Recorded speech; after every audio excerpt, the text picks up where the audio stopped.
On the sweltering night of July 13th, 2023, a frantic emergency call lights up the Central Dispatch Center in Hoover, Alabama. A 25-year-old woman reports a bizarre and terrifying sight, a toddler wearing only a diaper, wandering completely alone on the edge of the dark, bustling Interstate 459. After terminating the call with the emergency operator, she immediately dials a close family member to relay the exact same chilling discovery. Suddenly, a sharp, piercing scream tears through the phone line, followed by the unsettling, continuous roar of heavy passenger vehicles and commercial trucks passing in the darkness. The family member screams into the receiver, but the young woman offers no response. Within minutes, Hoover police cruisers rush to the coordinates near mile marker 11.7. Officers arrive to find a red Mercedes sitting on the gravel shoulder. The engine still running, the headlights cutting through the night, and the driver's side door left wide open to the humid air. The cellular phone of the driver, her Apple Watch, and a wig lie discarded on the harsh pavement nearby. There is absolutely no sign of the young woman, and a sweeping search of the asphalt yields no trace of a wandering child. This terrifying, inexplicable scene instantly triggers one of the most frantic and highly publicized missing persons searches in recent American history. The suburban landscape of Hoover, Alabama, hums with the dense, oppressive heat characteristic of mid-July in the Deep South. Located just south of the major metropolitan hub of Birmingham, this affluent municipality stretches across rolling green hills and thick pine forests. The entire region is heavily intersected by the sprawling concrete arteries of Highway 280 and Interstate 459. Hoover represents the pinnacle of upwardly mobile southern living, boasting meticulously manicured subdivisions, high-end retail districts, and pristine public parks. The heavy metallic click of deadbolts turning at night serves as a mere formality in a town that prides itself on low crime rates, well-funded schools, and vigilant, highly trained law enforcement. Residents expect absolute safety while navigating the brightly lit corridors of the Summit Shopping Center or dining at the countless local restaurants lining the commercial strips. The summer evening air carries the deafening hum of cicadas, mixed with the distant, steady rumble of continuous highway traffic. It is a predictable, highly orderly environment where violent, random abductions belong to the realm of cinematic fiction rather than local reality. The physical geography of the town relies entirely on the constant flow of commuter traffic, with tens of thousands of cars passing through the interstate corridors safely every single day. The community places immense trust in the infrastructure of surveillance cameras, heavy police patrols, and the general security of affluent suburban life.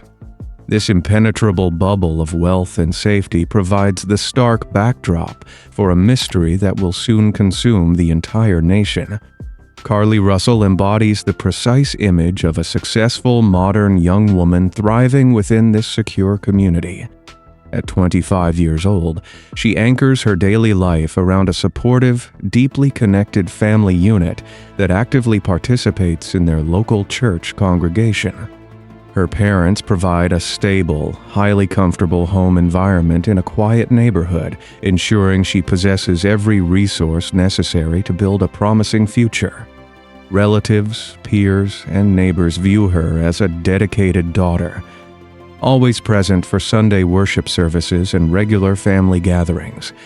She maintains a steady, long-term relationship with a boyfriend, adding another layer of predictable normalcy to her structured social calendar. Her public demeanor consistently projects confidence, warmth, and an unwavering commitment to achieving her personal and professional goals. She navigates the complex social circles of young adulthood without generating any visible friction, maintaining a clean record and a spotless reputation. The people surrounding her recognize her as a pillar of reliability, a person who honors her commitments and stays in constant communication with her loved ones through text messages and phone calls. No shadowy figures, dangerous associations, or hidden vices exist in her known social orbit. Her life functions like a well-oiled machine, completely insulated from the gritty realities of the criminal underworld. The strong foundation of her family provides a shield against the typical hardships faced by many young adults entering the workforce. The daily routine of this 25-year-old demands relentless focus, precise time management, and endless dedication. Carly dedicates the bulk of her intellectual energy to the rigorous coursework of a nursing program at Jefferson State Community College.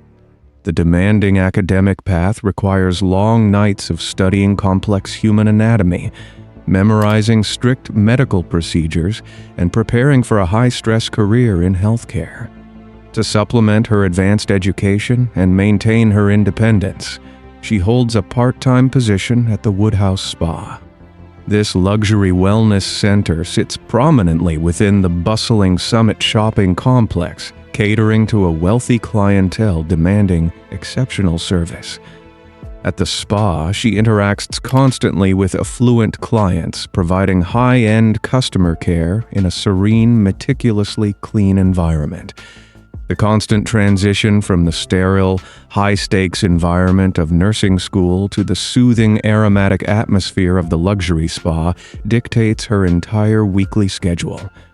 Her vehicle, a highly recognizable red Mercedes, travels the exact same familiar routes between the college campus, the shopping center, and the quiet driveway of her parents. Friends deeply admire her formidable work ethic, noting her unique ability to balance immense academic pressure with the demanding responsibilities of high-end customer service. She leaves massive digital footprints everywhere she goes, swiping bank cards, logging into corporate work systems, and texting her family with regular location updates. This heavy reliance on a strict routine makes any sudden deviation instantly noticeable to the network of people who track her daily movements. On the surface, the days leading up to the shocking incident offer no clues, no warning signs, and absolutely no strange encounters. Her schedule unfolds exactly as planned, moving predictably from the pristine halls of the luxury spa to the familiar aisles of local retail stores.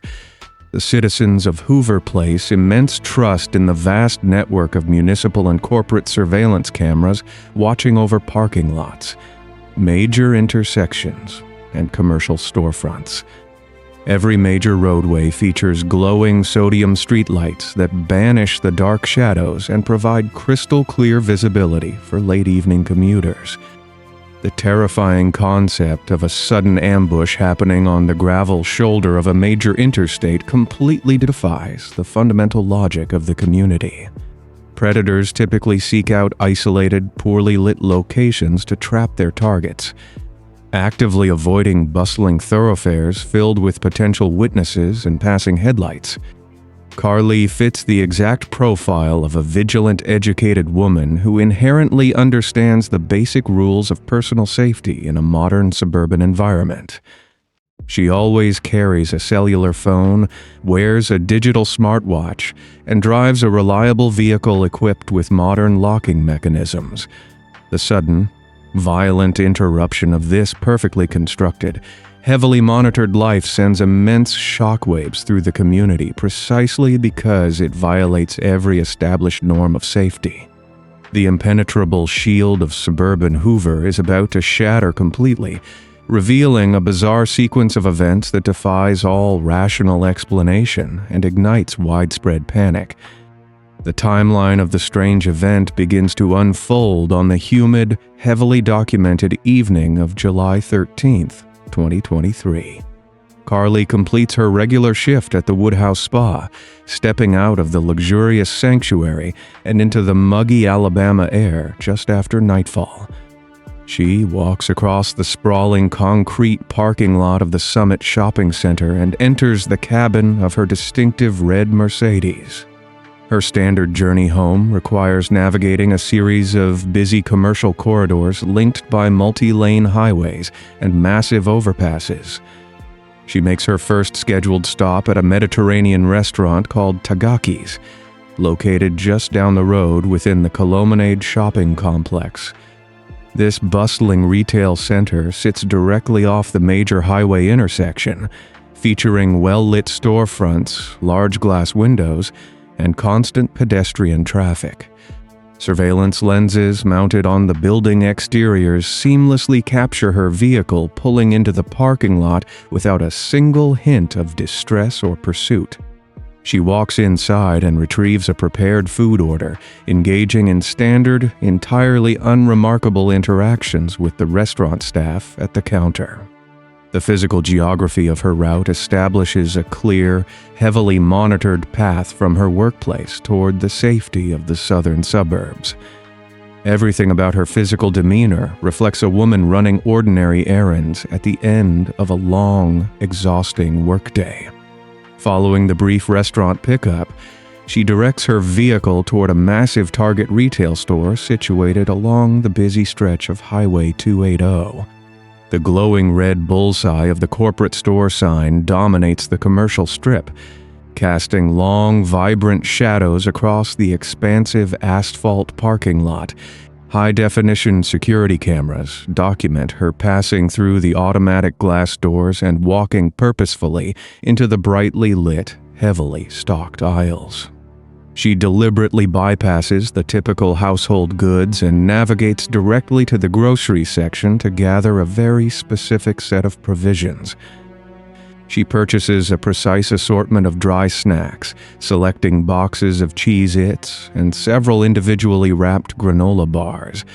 After completing the financial transaction at the front register, she carries the plastic shopping bags out into the warm night air toward her waiting vehicle. Instead of immediately turning the ignition and continuing her commute toward home, she secures herself inside the locked cabin of the red Mercedes. She remains completely stationary in the vast parking lot as other shoppers push carts and drive their vehicles all around her. The digital clock on her dashboard advances steadily, marking the passing time until exactly 9:21 in the evening. This deliberate, unexplained pause in her journey creates the first subtle fracture in an otherwise standard, highly predictable routine. She sits entirely alone in the quiet vehicle, surrounded by the newly purchased snacks and the warm Mediterranean food, before finally shifting the transmission into drive. The red Mercedes merges smoothly onto the southbound lanes of Interstate 459, joining the steady, fast-moving flow of evening commuters. The highway acts as a massive concrete artery, cutting directly through dense, dark patches of towering pine trees that line the outer perimeter of the city. At exactly 9:34 in the evening, Carly dials the emergency dispatch number, connecting instantly with a trained operator at the Hoover Police Communications Center. She delivers a shocking, highly unusual report, claiming she sees a young toddler wearing only a diaper wandering dangerously close to the high-speed traffic lanes. The recorded emergency call spans a total duration of just under 2 minutes. During this frantic conversation, digital cellular data towers track the continuous movement of her device along the asphalt corridor.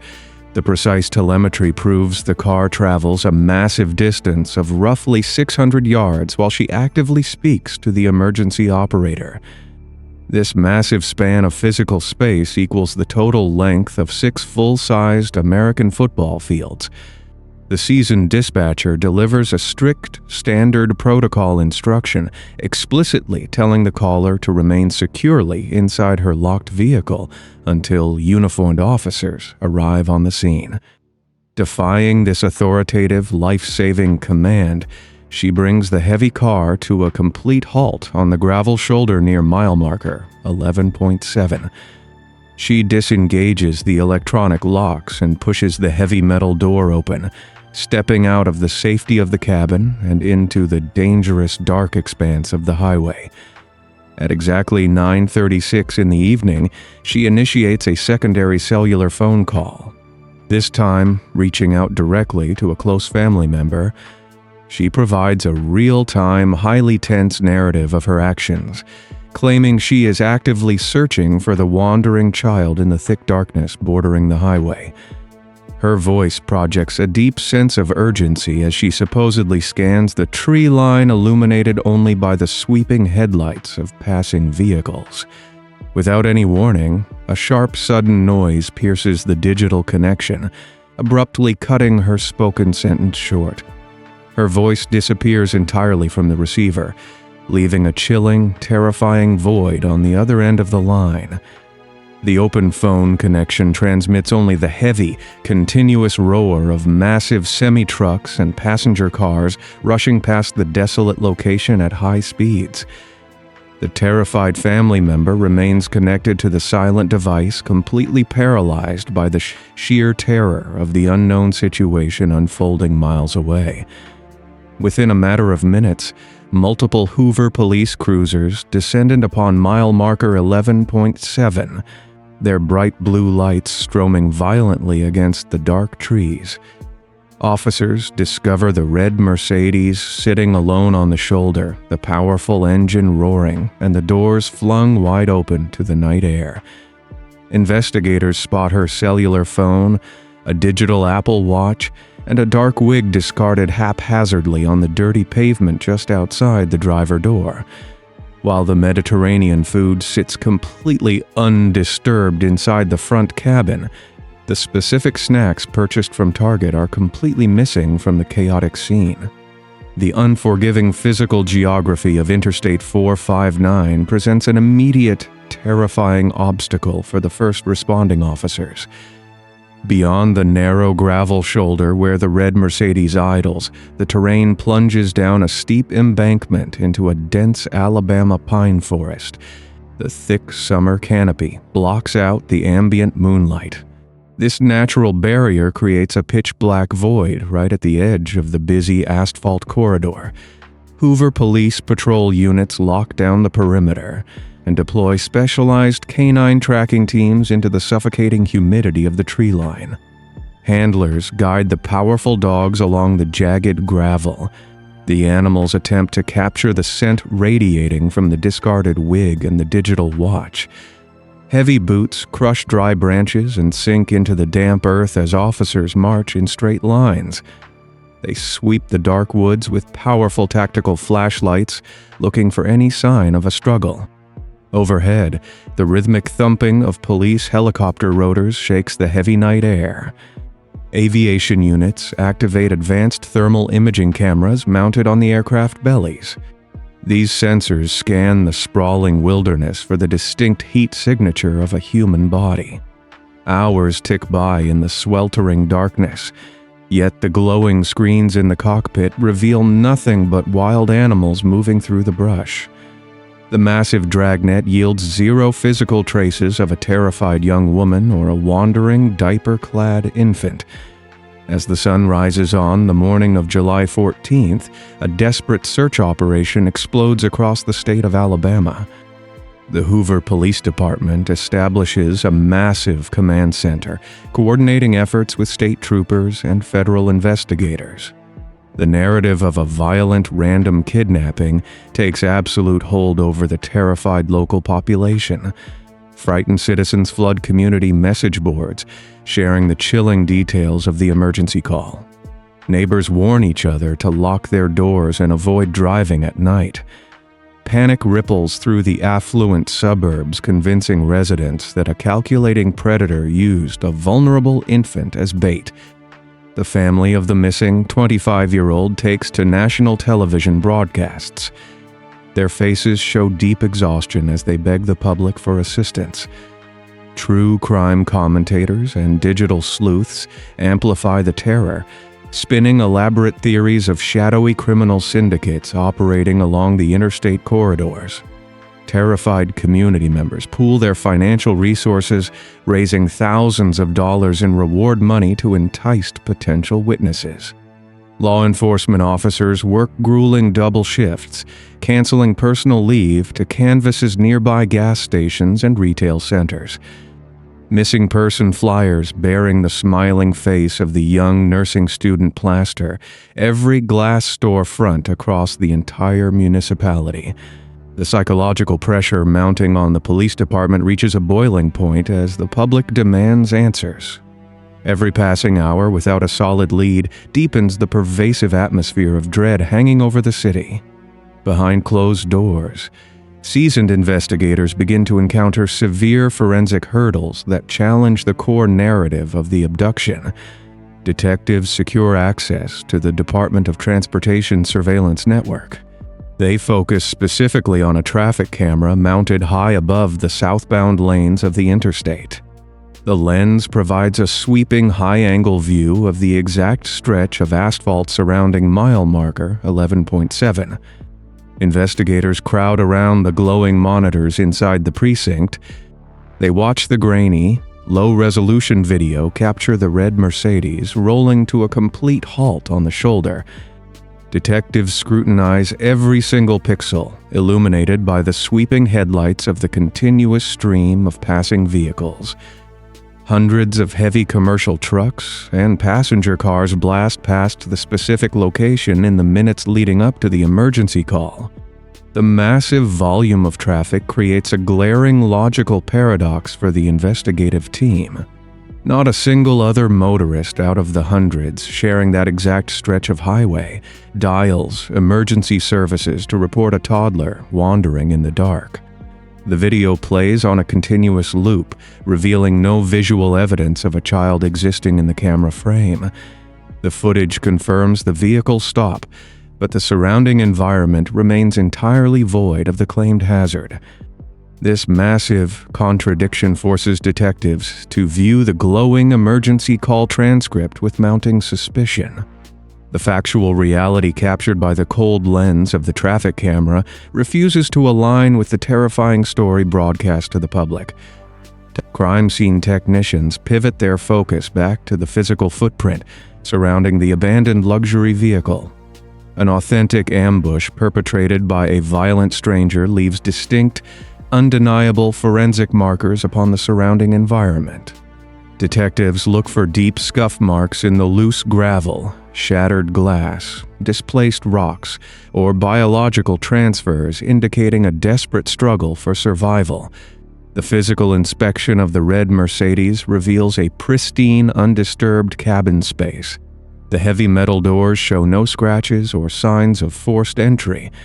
The powerful engine continues to idle without a single mechanical issue.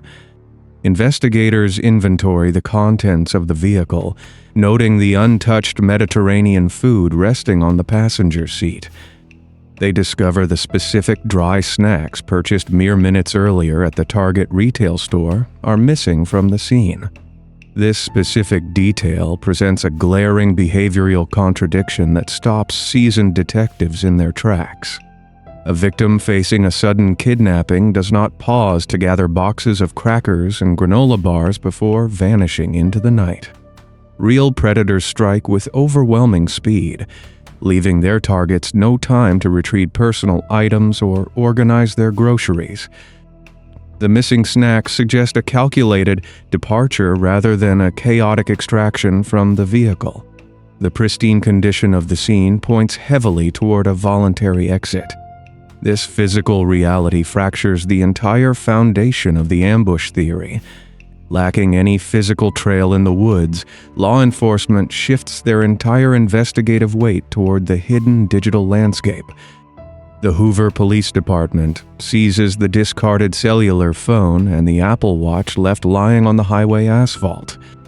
Modern cellular devices utilize complex, military-grade encryption protocols that create massive roadblocks for local municipal agencies.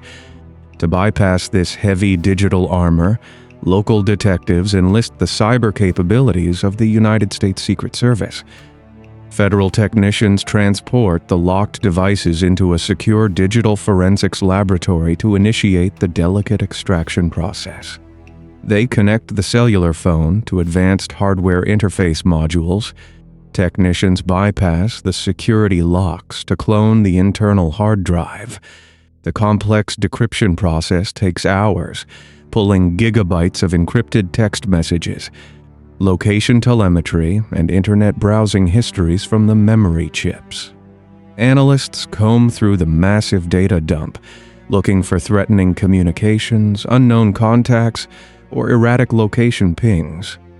Instead of finding the digital footprints of a stalker, they uncover a hidden, parallel life constructed by the owner of the device. The extraction software rebuilds a precise chronological timeline of her keyboard strokes in the days preceding the disappearance. The electronic curtain falls away, exposing a trail of digital breadcrumbs. This data betrays the innocent facade presented to the public. Investigators realize the answers do not lie in the dark woods, but within the glowing screen of the abandoned phone. The decrypted search engine logs deliver a devastating blow to the desperate kidnapping narrative dominating the national headlines. Detectives establish a strict chronological timeline of digital movements, starting on July 11th, a full 2 days before the frantic emergency call. The internal query logs record a specific question typed into the search bar. The user asked the internet browser if a person must pay money for the activation of a state missing child alert. Detectives stare at the raw data on their computer screens. They absorb the chilling implications of someone researching the financial cost of a national broadcast. The digital footprint grows even more alarming as the timeline advances to the actual day of the vanishing. The software extracts a detailed search query regarding the precise methods for stealing money from a retail cash register without alerting management.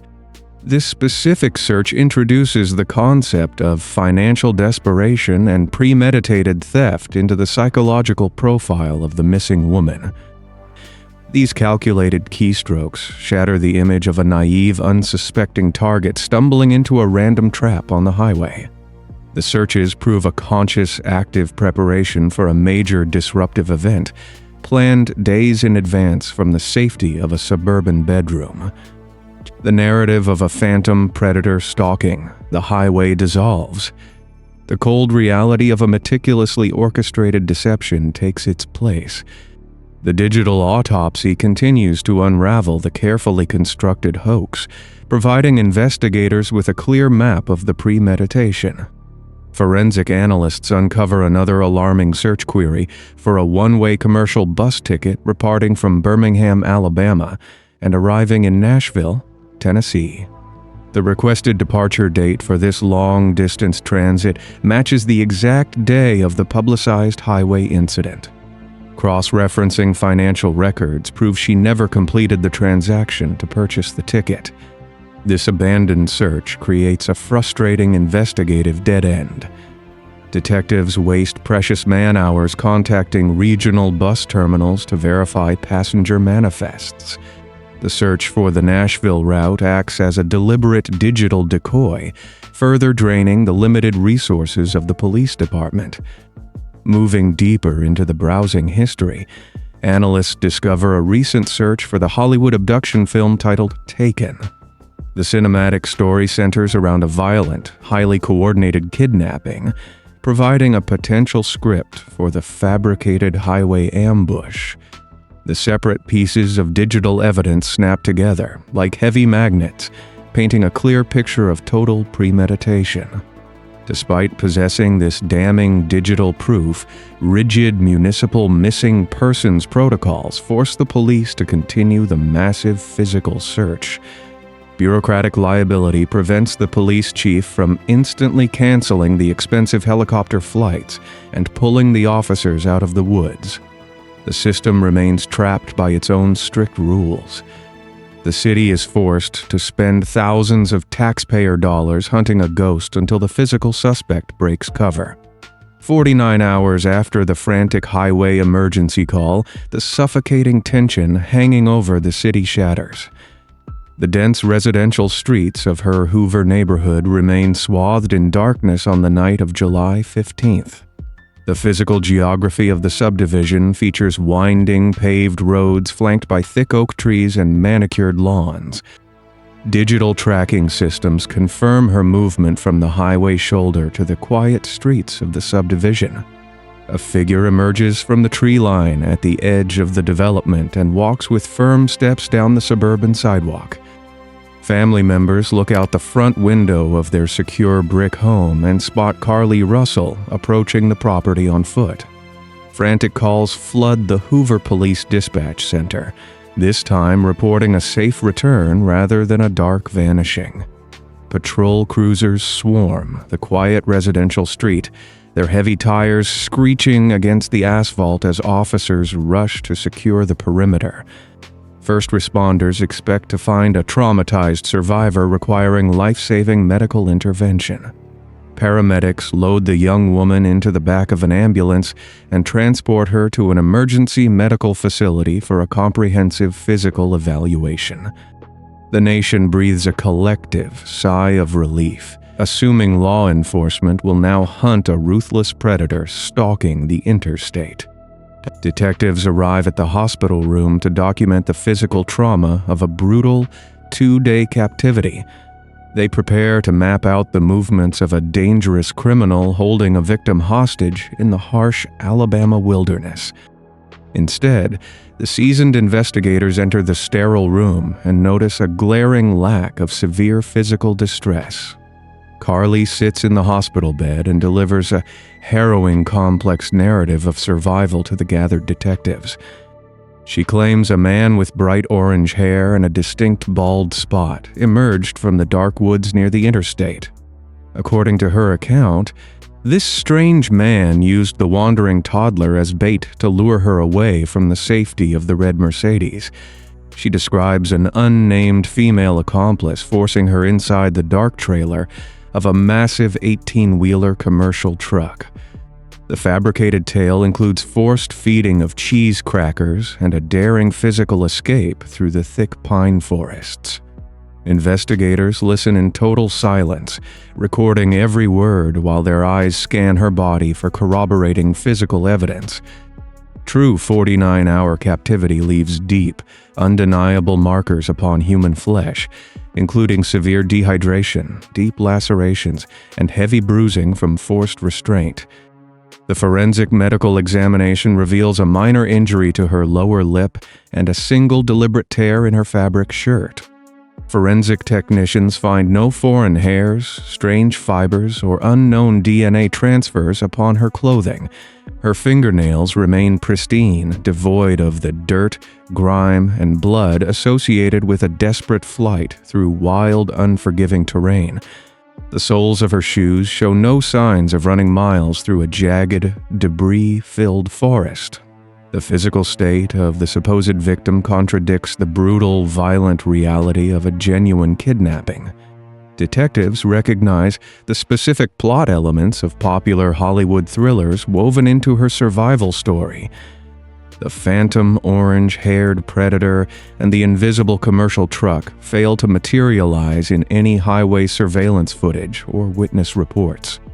The Hoover Police Department faces immense public pressure to arrest the phantom kidnappers roaming the interstate corridors. Citizens demand answers, terrified that a sophisticated human smuggling ring operates in their backyard. News vans and satellite trucks block the streets outside the precinct, broadcasting the tension to a captivated national audience.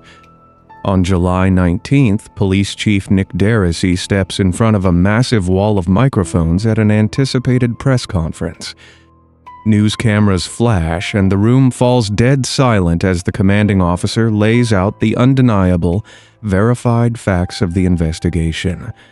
He refuses to validate the harrowing tale of the orange-haired man, stating detectives cannot verify a single element of the kidnapping story.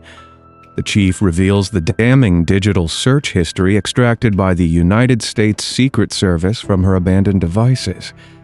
He details the internet queries regarding missing person alerts, cash register theft, and the cinematic abduction film. The chronological presentation of these digital footprints creates a massive shockwave among the gathered reporters.